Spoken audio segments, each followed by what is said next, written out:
नमस्कार।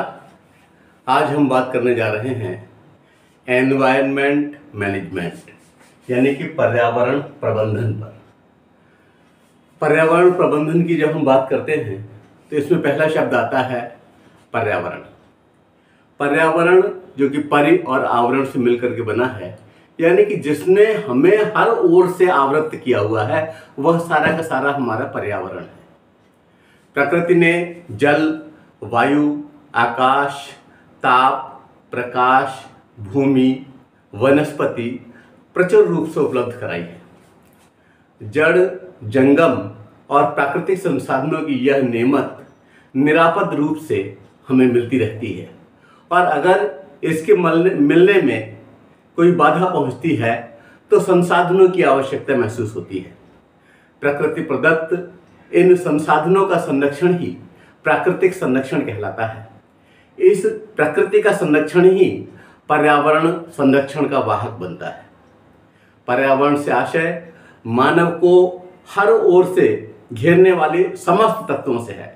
आज के औद्योगिक विकास ने मानव और प्रकृति के संबंधों में ह्रास को पैदा किया है। समूची मानवता आज कराह रही है और कातर दृष्टि से शिक्षा की ओर देख रही है, विद्यालयों की ओर देख रही है, और उनसे ये उम्मीद करती है कि पर्यावरण संरक्षण का सतत विकास हेतु विद्यालय अपनी सकारात्मक भूमिका का निर्वहन करें, क्योंकि पर्यावरण प्रबंधन हेतु विद्यालय सर्वाधिक महत्वपूर्ण साधन है।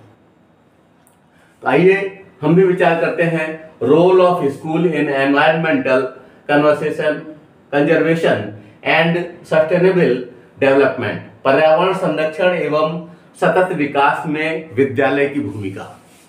आप ये समझिए, जब भी कहीं कोई प्रॉब्लम खड़ी होती है, कोई समस्या सामने आती है, तो सबसे पहले हमारा ध्यान शिक्षा की ओर जाता है, क्योंकि शिक्षा से जुड़े हुए बहुत सारे विद्यालय हैं और उन विद्यालयों से जुड़ी हुई बहुत बड़ी संख्या है। यह संख्या कालांतर में जवान होती है और नागरिक के रूप में परिवर्तित होती है। ऐसी स्थिति में विद्यालय अपने यहाँ जो कुछ भी सिखाता है, जो कुछ भी चेंजेस करता है, जो कुछ भी परिवर्तन करता है, वह सारे के सारे व्यापक हो जाते हैं। तो ऐसी स्थिति में विद्यालयों में क्या क्या परिवर्तन हो जिससे कि पर्यावरण संरक्षण हो सके, जिससे कि सतत विकास हो सके, आइए ऐसे कुछ बिंदुओं पर हम विचार कर लेते हैं। और उनमें से पहला बिंदु है पाठ्यक्रम परिवर्तन, करिकुलम चेंज। आज का जो पाठ्यक्रम है वह इस तरह का पाठ्यक्रम बने जिससे कि पर्यावरण सुधार की बहुत सारी धारणाएं प्रबल उठें। बहुत सारी बातें जो कि इसमें शामिल नहीं हैं और जो कि हमें जानना चाहिए हर स्तर पर, प्राथमिक से लेकर के और माध्यमिक से होते हुए उच्च स्तर तक, कि हम कौन कौन से सोपान तय करें जिससे कि पर्यावरण संरक्षण अवश्यंभावी हो जाए। और इसलिए अगर हमें ये प्रबंधन करना है तो निश्चित रूप से पाठ्यक्रम में इस तरह का चेंज लाना पड़ेगा, इस तरह का परिवर्तन लाना पड़ेगा जो भारतीय परिवेश के अनुकूल हो। दूसरी बात, शिक्षण विधि परिवर्तन, टीचिंग मेथोडोलॉजी में चेंज। ये बहुत ही महत्वपूर्ण बात है, क्योंकि आज अगर हम पढ़ाएं विद्यार्थियों को, बहुत सारी मेथोडोलॉजीज का हम इस्तेमाल करते हुए पढ़ाते हैं, तो केवल लेक्चर मेथड कारगर नहीं होगा। हम विद्यार्थियों को उन प्राकृतिक स्थानों तक ले जाएं, उन प्राकृतिक स्थलों से विद्यार्थी सीख सकें, उस शीतल मंद बयार का अनुभव कर सकें। यहाँ तक कि जब वो अपने घरों में रहते हैं और उसके बाद ऊपर छत पर जाते हैं तो देखते हैं कि कितना चेंज है। तो इस अनुभव को रटाया नहीं जा सकता, इस अनुभव को सैद्धांतिक रूप से बताया नहीं जा सकता। तो ये परिभ्रमण करना, भ्रमण करना, ये एक बहुत ही बढ़िया मेथोडोलॉजी होगी। तो हम ऐसी शिक्षण विधियों का इस्तेमाल करें जिससे विद्यार्थी रटने की जगह समझ सकें, अनुभव कर सकें कि हाँ, पर्यावरण में सुधार के कौन कौन से पॉजिटिव इफेक्ट होते हैं। एक और बात कि जागरूकता, ये बहुत कीमती बात है। अवेयरनेस फैलानी है, और अवेयरनेस फैलाने के लिए हमें अपने परिवार के समस्त सदस्यों तक इस बात को पहुंचा देना है कि हाँ, इन चीज़ों से क्षरण होता है पर्यावरण का, और इस तरह से हम पर्यावरण की रक्षा कर सकते हैं। तो ये बहुत आवश्यक है कि हम जन संचेतना लागू करें, हम जन जन तक इस बात को पहुंचाएं कि उन सब की अवेयरनेस बहुत आवश्यक है। क्योंकि यहाँ पर विद्यालय परिवेश की बात हो रही है, तो विद्यालय से जोड़ने वाला हर विद्यार्थी ये समझे कि यह उसका दायित्व है। और जब वो देखे अपने आसपास, अपने मोहल्ले में, अपने परिवारजनों के द्वारा कोई ऐसा कृत्य होता हुआ जिससे कि पर्यावरण को नुकसान हो रहा है, तो वह उन्हें बताए कि यह उचित नहीं है। इसलिए विद्यार्थी लोगों में यह जागरण लाना बहुत आवश्यक है। अगली बात, सोशलाइजेशन, सामाजिकरण। समाज के हर तबके तक यह निर्देश जाना चाहिए, यह मूल्य पहुंचना चाहिए कि एक व्यक्तिगत इकाई अगर अपने हिस्से का काम कर बैठे, अपने हिस्से में पर्यावरण संरक्षण का प्रयास करे, तो ऐसे ही समस्त इकाइयां अगर करने लगेंगी तो निश्चित रूप से समस्त इकाइयों का भला हो जाएगा, संपूर्ण समाज का भला हो जाएगा। हमें ये नहीं सोचना है कि हमें इससे अकेले को क्या फायदा होगा, हमें उसी दृष्टिकोण से सोचना है। वही भारतीय पुरानी प्राचीन परंपरा कि अयम निजः परो वेति गणना लघु चेत साम उदार चरिताना तु वसुधैव कुटुंबकम। हम पूरे वसुधा को परिवार मान करके चलें, इसकी प्रगति के लिए कामना करें। और इसीलिए सोशलाइजेशन का यह गुण जो कि परस्पर आश्रयता का गुण है, परस्पर निर्भरता का गुण है, परस्पर एक दूसरे की देखभाल करने का गुण है, हम सब ये जानें कि पूरे समाज की सुरक्षा के लिए बहुत आवश्यक है। अगली बात, समायोजन शक्ति में सकारात्मक परिवर्तन, positive change in adjustment power. समायोजन शक्ति, हम सामंजस्य करना सीखें, हम समायोजन करना सीखें। और इसमें कैसा परिवर्तन करें? सकारात्मक परिवर्तन। अगर पृथ्वी पर मानव आवश्यक है तो पृथ्वी पर वनस्पति आवश्यक है, वनस्पति आवश्यक है, जीव आवश्यक है।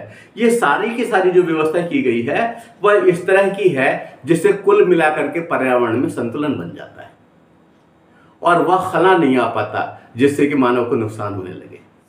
तो ये बहुत आवश्यक है कि हम खुद जिएं और दूसरे को जीने दें।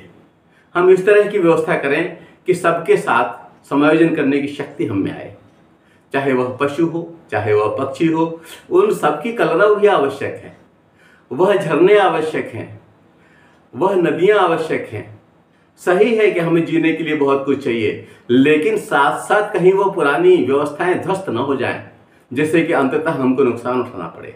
इसलिए हम उन सब व्यवस्थाओं को जिंदा रखते हुए, उनके साथ समायोजन करते हुए अपने विकास के सोपान तय करेंगे।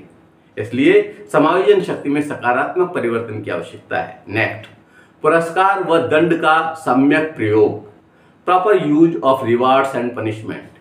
अगर हम ये देखें कि इनके माध्यम से संरक्षण हुआ है, इनके माध्यम से बल मिला है, इनके माध्यम से पर्यावरण का प्रबंधन हो रहा है, तो ऐसे लोगों को हम पुरस्कृत करें जिससे कि और लोग भी समझ सके कि हाँ ये अच्छा गुण है, इस गुण को प्रश्रय मिलना चाहिए। लेकिन साथ साथ हमें यह भी देखना है कि अगर कोई अपूर्णीय क्षति पहुंचा दे रहा है तो उस क्षति पहुंचाने वाले को पनिशमेंट भी मिले, दंड भी मिले, जिससे कि आगे कोई ऐसा कदम न उठाए। इसलिए बहुत आवश्यक है कि हम उसमें पुरस्कार की व्यवस्था भी रखें और दंड की व्यवस्था भी रखें। तो आप देखिए, ये अभी 6 पॉइंट मैंने आपके सामने रखे। पाठ्यक्रम परिवर्तन, शिक्षण विधि परिवर्तन, जागरूकता, समाजीकरण, समायोजन शक्ति में सकारात्मक परिवर्तन और पुरस्कार व दंड का सम्यक प्रयोग। इस तरह से कुछ और बिंदु मैं आपके सामने रखता हूं कि पाठ्य सहगामी क्रियाएं।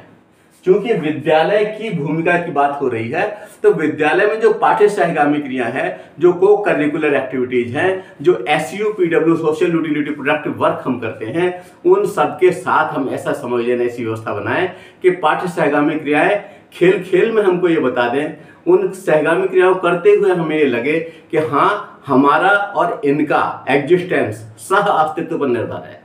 अगर ये व्यवस्थाएं जिंदा रहेंगी तो हम जिंदा रहेंगे, इनका विनाश हो जाएगा तो हमारा विनाश हो जाएगा। जब हम इस तरह की सोच रखने लगेंगे तब निश्चित रूप से जो पाठ्य सहगामी क्रियाएं बनेंगी वह देश की प्रगति में योग करेंगी, वह प्रबंधन में योग करेंगी, वह एनवायरनमेंट के संरक्षण में योग करेंगी। तो ये आवश्यक है कि को करिकुलर एक्टिविटीज को हम बेस्ड कर दें और उसका उद्देश्य बना दें कि ये पर्यावरण प्रबंधन की व्यवस्था में हमारा सहयोग करें और विद्यालय की भूमिका इसके संरक्षण में और हमारे समग्र विकास में योग करें।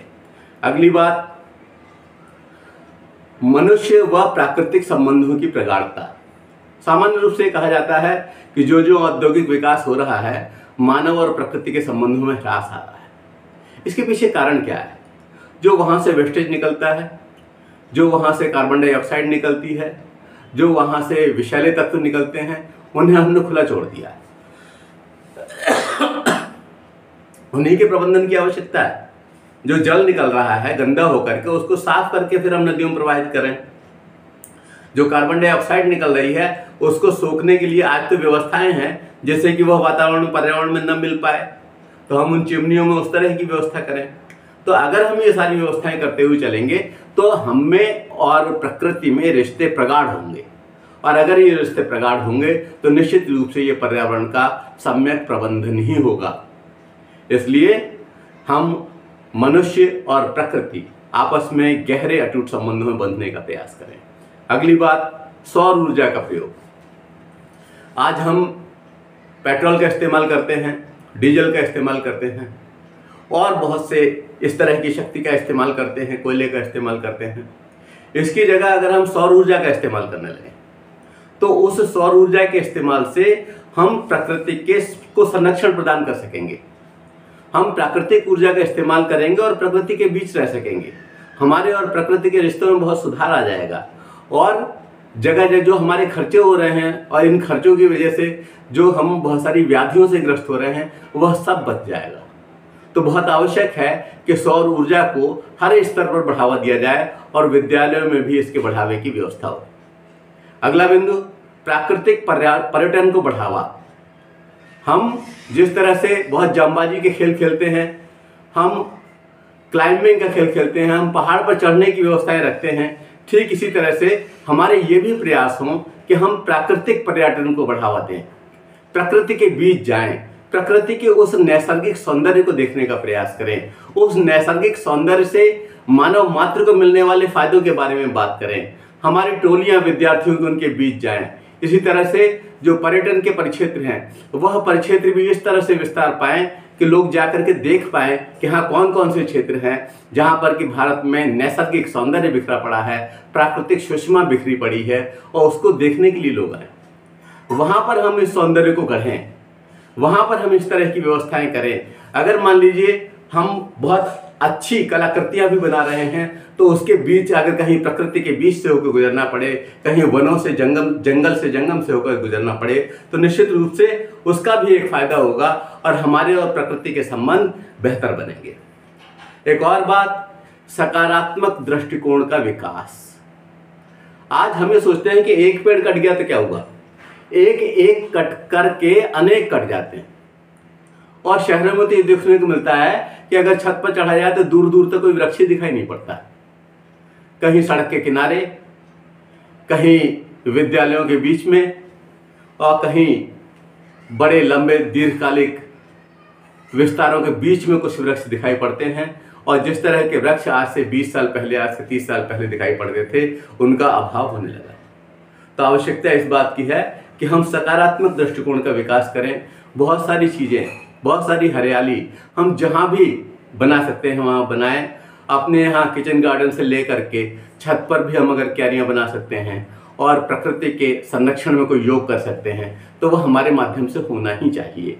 और अगर ये संभव हुआ तो निश्चित रूप से हमारा दृष्टिकोण परिवर्तित हो जाएगा। फिर हम वृक्षों को नहीं काटेंगे, क्योंकि आज ईंधन के लिए बहुत सारे विकल्प उपलब्ध हैं और उन विकल्पों से हमारा काम चल सकता है। तो हम सकारात्मक दृष्टिकोण का विकास करें। एक पत्ता तोड़ते हुए हमारा हाथ कांपे कि हाँ यह हम नुकसान कर रहे हैं, यह हमारे देश का है, यह उसकी अमानत है, और उसके विकास के लिए हमारे सारे कार्य हो। अगला बिंदु, पर्यावरण अनुकूल वस्तुओं को बढ़ावा। इको फ्रेंडली प्रोडक्ट्स जो होते हैं उनको हम इस्तेमाल करें और उन्हीं का प्रयोग करें। उससे होगा क्या कि पर्यावरण को नुकसान नहीं होगा। बहुत सारी चीज़ें इस तरह की हैं जो कि जब प्रकृति में मिलती हैं तो विघटित ही नहीं होती और सैकड़ों साल तक पड़ी रहती हैं, और उससे बहुत अधिक पर्यावरणीय नुकसान होता है। तो हम ये परिचित कराएं विद्यालयों में अपने विद्यार्थियों को कि ये चीज़ें ऐसी हैं जो कि विघटित नहीं होती हैं। ये जो आप शेविंग की क्रीम इस्तेमाल कर रहे हैं, इसकी जगह ये इस्तेमाल हो सकता है, इस केमिकल की जगह यह इस्तेमाल हो सकता है, यह प्रकृति में स्वयं ही विघटित हो जाने वाला है, यह विघटित होने वाला नहीं है। इस तरह से हम पर्यावरणीय प्रबंधन में योग दे सकते हैं, हम प्राकृतिक संरक्षण में योग दे सकते हैं, हम भारत के विकास में योग दे सकते हैं। तो हमें प्रमोट करना है इको फ्रेंडली प्रोडक्ट्स को। जिस तरह से कि हम थर्माकोल की जगह पत्ते वाली पत्तल इस्तेमाल कर सकते हैं, उसी के दोने इस्तेमाल कर सकते हैं, लकड़ी की चीज़ें इस्तेमाल कर सकते हैं। तो इन सब से होगा क्या कि जो हम चम्मच इस तरह के इस्तेमाल कर रहे हैं प्लास्टिक की जगह, या हम प्लास्टिक की थैलियों का उपयोग बंद कर रहे हैं, उसकी जगह कागज़ की थैली का इस्तेमाल कर रहे हैं, तो इन सब से कुल मिला करके प्रकृति को संरक्षण मिलेगा और अंततः वह हमारे लिए ही फायदेमंद साबित होगा और यह प्रबंधन का एक हिस्सा होगा। अगली बात, औद्योगिक कचरा निपटान। ये बहुत ज़रूरी है कि जो उद्योगों का कचरा है उनको निपटाना पड़ेगा उसी फैक्ट्री को, और यह उसका नैतिक दायित्व ही नहीं बल्कि उसका दायित्व ही माना जाए। अगर उसके माध्यम से उस प्रदूषण को फैलाया जा रहा है तो उसे फिर पनिश भी किया जाए। जो पुरस्कार और दंड की व्यवस्था रखी थी उसमें भी अगर किसी फैक्ट्री ने पूरा का पूरा निपटा लिया है, यहाँ तक कि अपने जल को शुद्ध करके खेतों में पहुँचा रहा है, तो उसके पुरस्कार की व्यवस्था भी हो और जो लोग गलती कर रहे हैं उनके पनिशमेंट की व्यवस्था हो। तो औद्योगिक कचरा का निपटान ये बहुत आवश्यक है। एक और बात कि जिस तरह से हमने विद्यार्थियों में जागरूकता की बात की थी, उस तरह से सामाजिक संचेतना आवश्यक है। विद्यालय से निकलने वाले लोग सर्वत्र फैलें और समाज के बीच जाकर के इस संचेतना को फैलाएं कि उनका सहयोग आवश्यक है। हम परस्पर सह आश्रिता के सिद्धांत पर रहते हैं। अगर हम प्रकृति का संरक्षण करेंगे तब प्रकृति हमारा संरक्षण करेगी। आज हम पूरे विश्व में तापमान के बढ़ने की समस्या से प्रभावित हैं और ये कह रहे हैं कि ये ग्लोबल एनवायरनमेंट इससे प्रभावित होता है। तो अगर हम ये इतना जान गए हैं तो हम ये मान क्यों नहीं लेते कि हमें ऐसे कार्य नहीं करने चाहिए जिससे हमारे और प्रकृति के संबंध में ह्रास आती है, हमारे और प्रकृति के संबंधों में ह्रास आता है। हमें वो सारा कार्य करना चाहिए जिससे कि पर्यावरण प्रबंधन हो सके, जिससे कि विद्यालय अपनी भूमिका का निर्वहन कर सके, जिससे शिक्षा यह समझ सके कि वह एक महत्वपूर्ण फैक्टर है और उस महत्वपूर्ण फैक्टर से ही विकास संभव है। जब इस तरह से सोचा जाएगा, इस तरह की सोच बनेगी, तो निश्चित रूप से सकारात्मक परिवर्तन होंगे और विद्यालय की भूमिका बिल्कुल निश्चित होगी पर्यावरण संरक्षण में और सतत विकास में। विद्यालय इसको समझ करके गौरवान्वित हो सकते हैं। किन विद्यालयों की कैसी भूमिका रही है इसका आकलन कर सकते हैं। पर्यावरण प्रबंधन का महत्वपूर्ण कार्य जो अभी बिंदु रखे गए हैं इनके आधार पर संपन्न किया जा सकता है। आवश्यकता है जन जागरण की, और जन जागरण का यह कार्य विद्यालय क्रमिक रूप से पूर्ण कर सकते हैं। आज यहाँ और वहाँ दीप जला करके कहीं कहीं दीप प्रज्वलन करने से काम नहीं चलेगा, बल्कि समूचे जन जागरण की आवश्यकता है। विद्यालय और समाज को मिलकर अपनी भागीदारी सुनिश्चित करनी होगी। विद्यालय को भी लगातार योगदान करके ऐसा पथ आलोकित करना होगा जिस पर चलने वाली कई पीढ़ियां अपने आप को गौरवान्वित महसूस करें। ऐसा न हो कि आने वाली पीढ़ी यह कहे कि इससे पहले वाली पीढ़ी ने इस तरह का कार्य किया है और उसका अभिशाप हमें भोगना पड़ रहा है। तो आप समझिए, विद्यालय की बहुत ही महत्वपूर्ण भूमिका है पर्यावरण के प्रबंधन में, सतत विकास में, पर्यावरण के संरक्षण में। ये सारी की सारी बातें बहुत सरल रूप से आपके समक्ष रखी हैं। हालांकि आपकी पुस्तक में नहीं है, तो मैं समझ रहा हूँ समझ में आई होंगी। फिर भी अगर आपको इन्हें पुनः देखना है तो ये educationacharya.com पर लिखा हुआ सारा मैटर उपलब्ध रहेगा और यहाँ पर एजुकेशन आचार्य पर यह वीडियो तो उपलब्ध रहेगी। जय हिंद, जय भारत, धन्यवाद।